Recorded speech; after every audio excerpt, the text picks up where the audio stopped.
Rasmus Højlund appears to be Manchester United's number one target in the most important position on the pitch that we're looking to strengthen this summer, namely a striker, a number 9.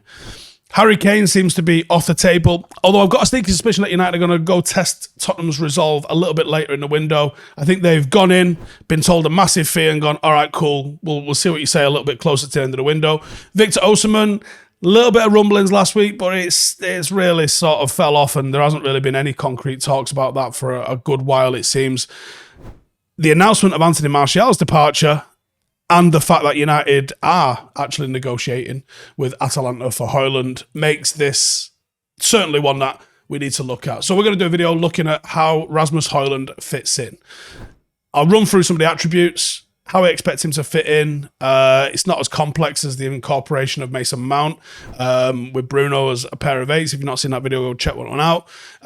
It's a little bit more straightforward than that for sure. But let's get into him. So, attribute-wise, physicality, 6'2", he is strong, he holds the ball up well, he rides challenges really well, he loves the physical, and I think it's actually more suited to his game in England than what he currently sees in Italy. I think he'll really enjoy it playing in England.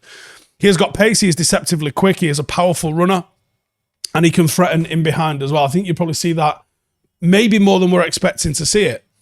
Dribbling is impressive. His ability to beat a man is almost second to none. And there have been occasions when he relies on his pace, but he actually has the skill to be able to match and create any little inch where he needs it and get a shot away, which is a big skill to have. Højlund is a really good carrier of the ball. He is comfortable receiving back to goal. He is comfortable receiving onto a ball. He's comfortable pulling in defenders tight before using his pace to get away from him. He is comfortable setting a tempo from the front even. And he's got a real burst of acceleration to just push out away from defenders when he needs to. Really, really good ball carrier. Very quick feet, can go both ways, which is absolutely deadly. You can't show him one way because he'll be like, all right, sweet, I'll have that. Very nimble, very skillful for his size as well. He's got a great physique on him. Big left foot on him. Strikes the ball with some serious power. Quite Vlahovic, if you've watched much of Vlahovic in the way he plays, and he can strike it on his right foot too, which means he's a bit of a threat from all sorts of angles. Great in the box instincts, really alert inside the penalty area, a genuine 6-yard box predator, as well as having that outside the box dribbling and hold up play, which means that I think that's the sort of thing that we want to see him do. He has a great first touch. We've seen some brilliant link-up play for him. Very, very comfortable being in possession. Like I said, back to goal or facing the goal as well. And there's a lot of guile for his build.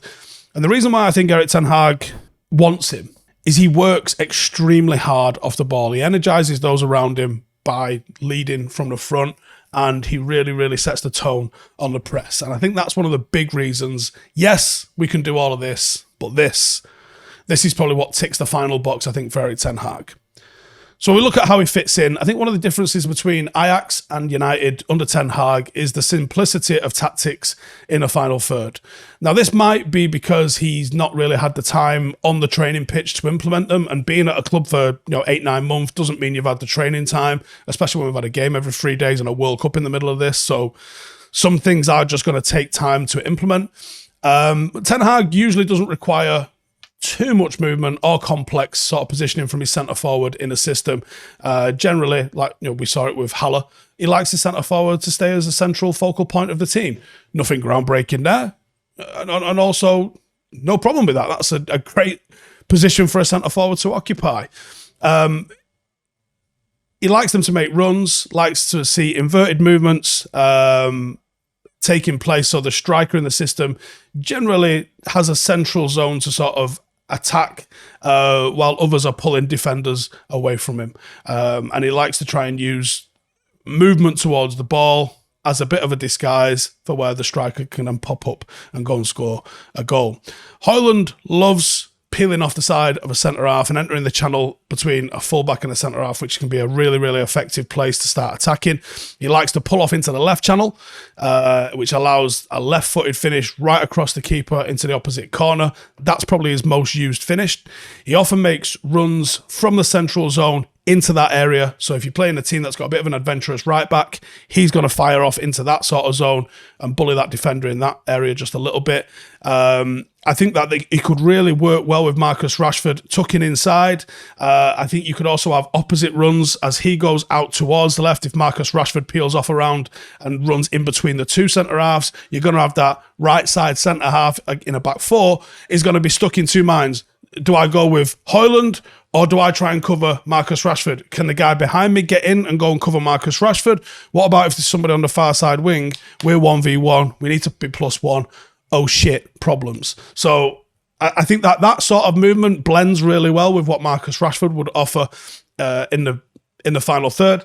And defensively, Højlund is an extremely aggressive runner. I mean, with the ball, but also off the ball.